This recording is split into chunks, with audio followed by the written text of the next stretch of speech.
Dende o ano 2007, a Autoridade Portuaria e o Club de Remo Vilaxoán organizan a bandeira Porto de Vilagarcía.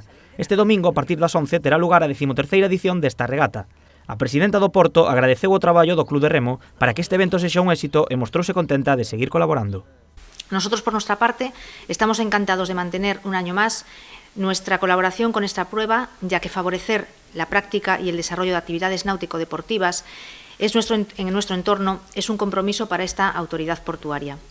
Estamos convencidos de que el potencial de nuestra ría para los diferentes deportes náuticos debe ser apoyado no solo en el ámbito competitivo, sino también en el formativo. Y en esta línea hemos trabajado y continuaremos haciéndolo en el futuro.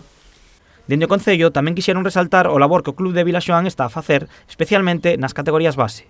Eso es una satisfacción, el colaborar con un club como el Club de Remo Vilaxoán, que se preocupa por el deporte base y por la formación de los deportistas locales y además vinculado en un deporte tradicional y un deporte marítimo que vivimos en un enclave que es un lujo la ría la que tenemos.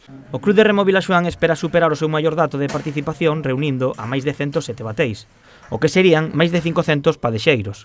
No aspecto deportivo competirán en 9 das 10 categorías ca intención de que as bandeiras queden en Vilagarcía.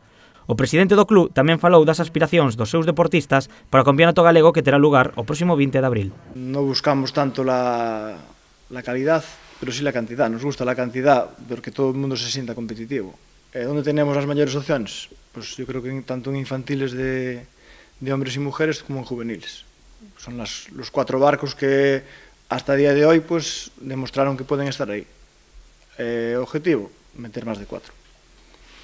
A regata pertence ao Territorial Sur, pero dende o club invitaron os equipos de Rianxo, A Pobra, Cabo da Cruz e Ribeira.